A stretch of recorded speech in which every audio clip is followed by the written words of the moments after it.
হরে কৃষ্ণ। শ্রীমদ্ ভাগবত গীতা যথাযথ প্রথম অধ্যায় 36 নম্বর শ্লোক।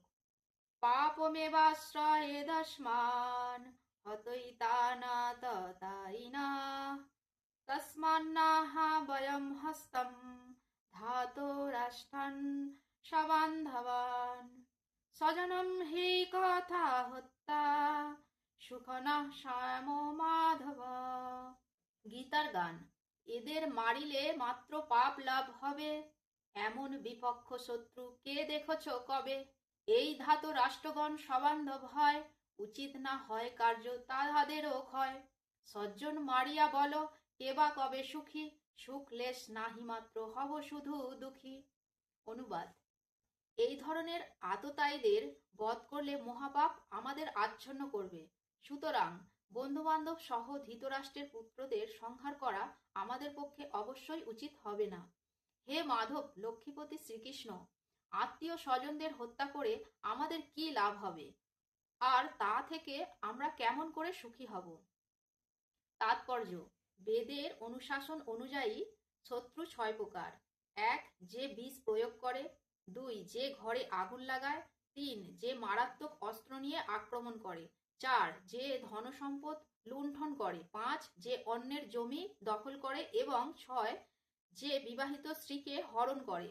এই ধরনের আততায়ীদের অবিলম্বে হত্যা করার নির্দেশ শাস্ত্রে দেয়া হয়েছে এবং এদের হত্যা করলে কোনো রকম পাপ হয় না। এই ধরনের শত্রুকে সমূলে বিনাশ করাটাই সাধারণ মানুষের পক্ষে স্বাভাবিক।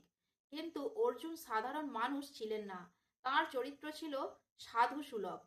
তাই তিনি তাদের সঙ্গে সাধু সুলভ ব্যবহারই করতে চেয়েছিলেন। কিন্তু এই ধরনের সাধু সুলভ ব্যবহার ক্ষত্রিয়দের জন্য নয়। যদিও উচ্চপদস্থ রাজপুরুষকে সাধুর মতোই ধীর, শান্ত ও সংযত হতে হয়, তাই বলে তাকে কাপুরুষ হলে চলবে না।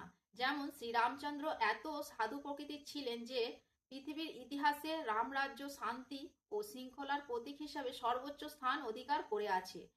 কিন্তু তার চরিত্রে কোনো রকম কাপুরুষতা আমরা দেখতে পাই না। রাবণ ছিল রামের শত্রু। যেহেতু সে তার পত্নী সীতা দেবীকে হরণ করেছিল, সেই জন্য শ্রীরামচন্দ্র তাকে এমন শাস্তি দিয়েছিলেন যা পৃথিবীর ইতিহাসে বিরল। অর্জুনের ক্ষেত্রে অবশ্য আমরা দেখতে পাই তাঁর শত্রুরা ছিল অন্য ধরনের। পিতামহ, শিক্ষক, ভাই, বন্ধু এরা সকলেই তাঁর শত্রু হবার ফলে সাধারণ শত্রুদের প্রতি যে রকম আচরণ করতে হয় তা তিনি করতে পারছিলেন না। তাছাড়া সাধু প্রকৃতির লোকেরা সর্বদাই ক্ষমাশীল।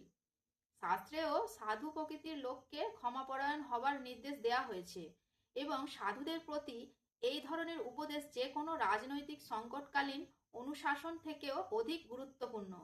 অর্জুন মনে করেছিলেন রাজনৈতিক কারণবশত তাঁর আত্মীয় স্বজনকে হত্যা করার চেয়ে সাধুসুলভ আচরণ ও ধর্মের ভিত্তিতে তাদের ক্ষমা করাই শ্রেয়। তাই সাময়িক দেহগত সুখের জন্য এই হত্যাকার্যে লিপ্ত হওয়া তিনি সমীচীন বলে মনে করেননি। তাই বুঝেছিলেন রাজ্য ও রাজ্যসুখ অনিত্য। তাই এই ক্ষণস্থায়ী সুখের জন্য আত্মীয় স্বজন হত্যার পাপে লিপ্ত হয়ে মুক্তির পথ চিরতরে রুদ্ধ করার ঝুঁকি তিনি কেন নেবেন? এখানে অর্জুন যে শ্রীকৃষ্ণকে মাধব অথবা লক্ষ্মীপতি বলে সম্বোধন করছেন তা তাৎপর্যপূর্ণ। এই নামের দ্বারা তাঁকে সম্বোধন করে অর্জুন বুঝিয়ে দিলেন তিনি হচ্ছেন সৌভাগ্যের অধিষ্ঠাত্রী লক্ষ্মী দেবীর পতি। তাই অর্জুনকে এমন কোনো কার্যে প্ররোচিত করা তাঁর কর্তব্য নয় যার পরিণতি হবে দুর্ভাগ্যজনক। শ্রীকৃষ্ণ অবশ্য কাউকেই দুর্ভাগ্য এনে দেন না, সুতরাং তার ভক্তের ক্ষেত্রে তো সেই কথা ওঠেই না। হরে কৃষ্ণ।